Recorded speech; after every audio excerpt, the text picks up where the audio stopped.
नमस्कार, मैं हूं आपके साथ में मानसा मलिक। जी हां, यही सवाल है। कोलकाता में कल हुए एक एनकाउंटर के बाद शहरों की पॉश सोसाइटी में रहने वाले लोग परेशान हैं। वो डरे हुए हैं, दहशत में हैं, अपनी और अपने परिवार की सुरक्षा के लिए चिंतित हैं। पता है क्यों? क्योंकि कल कोलकाता में जहां ये एनकाउंटर हुआ वो कोई दूर दराज का इलाका नहीं है, बल्कि एक सोसाइटी का फ्लैट था। फ्लैट के अगल बगल में लोग रह रहे थे, लेकिन किसी को यह नहीं पता था कि बगल के फ्लैट में 2 गैंगस्टर रह रहे हैं। और इसीलिए यह सवाल आपसे भी है। क्या आप जानते हैं कि आपके पड़ोस में कौन रहता है? आपके बगल वाले फ्लैट में रहने वाला क्या करता है? क्या बगल वाले फ्लैट में कोई गैंगस्टर तो नहीं रहता? क्या सामने फ्लैट में रहने वाला कोई गैर कानूनी काम तो नहीं करता? जब तक इन सवालों के जवाब आपको नहीं मिल जाते हैं, तब तक आप असुरक्षित हैं।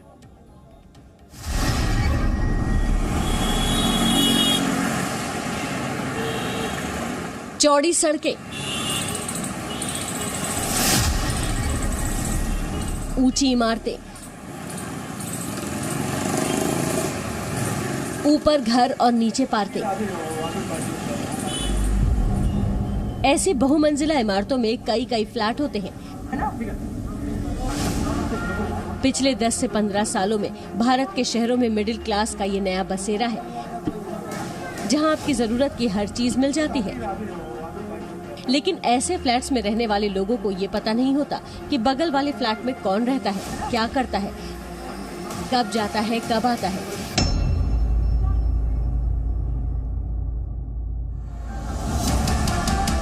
ऐसे में सवाल आपसे है कि क्या आपको ये पता है कि आपके पड़ोस में कौन रहता है?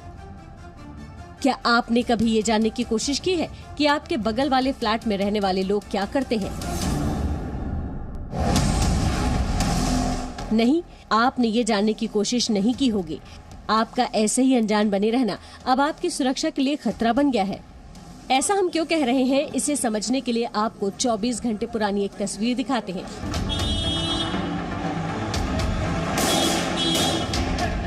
ये कोलकाता के पास उत्तर 24 परगना में न्यू टाउन की सुखोवृष्टि सोसाइटी है। यहाँ बंगाल एसटीएफ और 2 गैंगस्टर के बीच एनकाउंटर चल रहा है। पंजाब के 2 गैंगस्टर यहाँ पिछले 10-12 दिनों से रह रहे थे, जिन्हें बंगाल एसटीएफ ने मार गिराया। जब हम लोगों ने उन लोगों को अरेस्ट करने की कोशिश की तो उन्होंने रेजिस्ट किया, उन्होंने हमारे ऊपर फायरिंग की। उसके परिणाम स्वरूप हम लोगों ने उनके ऊपर फायरिंग की। इस घटना के एक दिन बाद अब लोग डरे हुए हैं। हर फ्लैट मेंबर सब अभी डर से है। क्या अभी कोई कुछ हो सकता है क्या नहीं, अभी कोई किसी को मालूम नहीं है। तो हम लोग सब डर भी है सब यहाँ पे। कोई सिक्योरिटी नहीं है, नाम को वास्ते है यहाँ पे। कोई तलाश नहीं कर रहा है, हमको बोलने से कोई प्रायोरिटी भी नहीं देता है। बहुत सब घटना हो जाते हैं, लेकिन भगवान से बहुत प्रार्थना हम लोग बाँच गया। इन्हें ये समझ नहीं आ रहा है कि उनके बगल वाले फ्लैट में कोई गैंगस्टर कैसे रह रहा था, उस गैंगस्टर को फ्लैट कैसे मिला, आखिर सोसाइटी में रहने वाले लोगों और पुलिस को इसकी जानकारी क्यों नहीं थी। इन सवालों के जवाब जानने के लिए हमारी टीम आज न्यू टाउन के सुखोवृष्टि पहुंची। तकरीबन 22,500 फ्लैट वाले इस सोसाइटी में 1 लाख लोग रहते हैं, लेकिन सुरक्षा के इंतजाम बेहद खराब है। ये वही कॉम्प्लेक्स है जहां पर कल ठीक 3:30 बजे 2 पंजाब के गैंगस्टर्स को वेस्ट बंगाल एसटीएफ ने मार गिराया था। मैं आपको तस्वीरों के माध्यम से दिखाती हूं कल जिस तरीके से एनकाउंटर हुआ। जो लोग यहाँ पे रहते हैं, जो रेसिडेंट्स इस सुखोवृष्टि कॉम्प्लेक्स के, बेहद दहशत में है कि आखिरकार कितने दिनों से वो इन गैंगस्टर्स के साथ रह रहे थे, क्योंकि बहुत बड़ा ये रेसिडेंशियल कॉम्प्लेक्स है। कुल मिलाकर 22,500 फ्लैट है और करीब करीब 1 लाख लोग यहाँ पे रहते हैं। यहाँ पहुँचने के बाद हम सबसे पहले शुभोदीप मलिक से मिले। शुभोदीप पिछले 5 साल से यहाँ रहते हैं। कल की घटना के बाद वो डरे हुए हैं। हमने उनसे पूछा कि यहाँ सुरक्षा के इंतजाम है, तो सुनिए उन्होंने क्या कहा। ये तो वेरिफिकेशन तो सब यहाँ पे जो बोकार्ड लोग काम करते हैं, बोकार्ड लोग का माध्यम से होता है। वो लोग बोलते हैं जो एक तो पेपर पुलिस के पास जाके वेरिफिकेशन होता है, एक तो पेपर मेंटेनेंस ऑफिस जो मेंटेनेंस कर रहे हैं यहाँ पे वो लोग के पास रहते हैं। बट वो लोग कभी आके फिजिकली वो फ्लैट में कभी चेक नहीं किया। शुभोदीप की बात से ये समझ आया कि एक तो इतनी बड़ी सोसाइटी में सुरक्षा की व्यवस्था ठीक नहीं है, साथ ही साथ किराएदार का पुलिस वेरिफिकेशन भी ठीक से नहीं होता है, जिसकी वजह से ऐसी घटना घटती है। हालांकि इसे ठीक करने के लिए वो कुछ सुझाव भी देते हैं। पुलिस के साथ साथ भी यहाँ पे भी हमारा जो मेंटेनेंस अभी जो मेंटेनेंस वाला है वो लोग को ऐसे यहाँ पे टीम करना, जो यहाँ का परमानेंट रेसिडेंस ओनर है वो लोग के पास भी पावर देना चाहिए। जो आपका बिल्डिंग में यहाँ पे कौन कौन रह रहे हैं, रेंट पे कौन आ रहा है, उसके पास भी डॉक्यूमेंट्स होना चाहिए। वो भी बोल सकते हैं, बट मेंटेनेंस वाला तो नहीं आके विजिट करके नहीं तो बोल सकते जो अभी क्या हो रहा है। दरअसल इस तरह की सोसाइटियों में दो तरह के लोग रहते हैं, एक मकान मालिक और दूसरे किराएदार। मकान मालिक अक्सर ये आरोप लगाते हैं कि किराएदार समस्या खड़ी करते हैं। ऐसा शुभोदीप के साथ हो भी चुका है। मेरा साथ एक बार हुआ था, मैं 3rd फ्लोर में रहता हूँ, तो मेरा 4th फ्लोर पे एक साथ में देखा, ये रूम पे जाके देखा 10-12 आदमी वहाँ पे जाके मस्ती कर रहे हैं और गंजा पी रहे ऐसे है। तो हमारा बहुत डिस्टर्ब हो रहा है, बच्चा का डिस्टर्ब हो रहा है। तो बच्चा उसी समय 6 महीना था। तो मैं वहाँ जाके सिक्योरिटी के लोग को लेके जाके वहाँ पे बोला, भाई तुम लोग क्या कर रहे? तो मेरा साथ वो लोग को झगड़ा भी हो गया था। तो शाहपुर जी मेंटेनेंस को मैं बताया था जैसे ऐसे है, तो वो चेक भी नहीं किया, आज तक भी उसको देखने के लिए नहीं आया। तो बट अभी वो इसके बाद हमने सुखोवृष्टि में कई वर्षों से रह रहे सुब्रतो साहा से भी बात की। उनका भी यही कहना है कि पता ही नहीं होता कि बगल वाले फ्लैट में कौन रहता है। मकान खरीदने वाला ब्रोकर की मदद से मकान किराए पर लगाता है। पुलिस वेरिफिकेशन का काम लोकल थाना और ब्रोकर ही करते हैं। सोसाइटी के मेंटेनेंस की टीम को सिर्फ वेरिफिकेशन की एक कॉपी दे दी जाती है। पड़ोसियों को तो कुछ भी पता नहीं चलता। रेंट पर नियम है 11 महीना के लिए एग्रीमेंट होगा, 1 महीना ब्रोकर ले लेंगे पैसा। 11 महीना को फ्लैट ओनर को मिलेगा, 1 महीना ब्रोकर ले लेंगे। और एग्रीमेंट का नियम तो बहुत सा है, लेकिन हम मानते ही नहीं है। एक तो कॉपी आपको थाना में देना पड़ेगा, एक तो कॉपी सुखोवृष्टि जो मेंटेनेंस है वहाँ पर देना पड़ेगा, और एक कॉपी मालिक का अंदर रहेगा। लेकिन अगर भूआ देना है कि असली देना है क्या मालूम, ये तो कुछ मालूम नहीं होगा। सुब्रतो भी यही सुझाव देते हैं कि कुछ कुछ समय में किराएदारों की पहचान की जानी चाहिए, इससे सुरक्षा के हालात ठीक रहेंगे। अपील तो हरदम ही हम करते हैं, इसलिए 3 साल पहले तो हम लोग केस किया, मामला किया शाहपुर जी के एगेंस्ट, जो यहाँ ठीक नहीं चल रहा है। तो लोग बोले कि ठीक है, हम जाके सब बैठ के सब ठीक कर लेंगे। तो कुछ नहीं ठीक हुआ, जो चलता है वही चलता है। अब सवाल ये भी है कि जब किराएदार का पुलिस वेरिफिकेशन होता है तो दोनों गैंगस्टर को सुखोवृष्टि में फ्लैट कैसे मिला? दरअसल जिस फ्लैट में दोनों गैंगस्टर रह रहे थे वो मकान शब्बीर अली नाम के एक व्यापारी का है। तकरीबन 15 दिन पहले सुशांतो नाम के एक प्रॉपर्टी ब्रोकर ने उनका मकान सुमीत नाम के एक व्यापारी को किराए पर दिया था। लॉकडाउन होने की वजह से शब्बीर अली सुमीत से मुलाकात नहीं कर पाए थे। किराए पर फ्लैट देने के बदले में सुमीत से आधार कार्ड और पासपोर्ट की फोटोकॉपी ली गई थी। फ्लैट भले ही सुमीत ने लिया था, लेकिन यहाँ रह रहे थे पंजाब के 2 इनामी गैंगस्टर।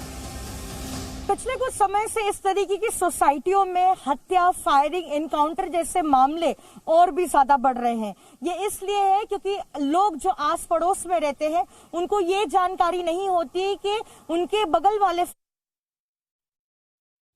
और आज जो सवाल हमने उठाए हैं उनके जवाब आप जरूर तलाशिएगा, लेकिन अब उन लोगों की बात सोचिए जिन्होंने कल पहली बार ये एनकाउंटर देखा। उन चश्मदीदों पर क्या बीती होगी जिन्होंने कल्पना भी नहीं की होगी कि उनके पड़ोस में कोई गैंगस्टर रहता है और अचानक गोलियों की आवाज सुनाई देने लगती है। कल क्या हुआ था, ये पूरी कहानी चश्मदीदों की जुबानी सुनिए।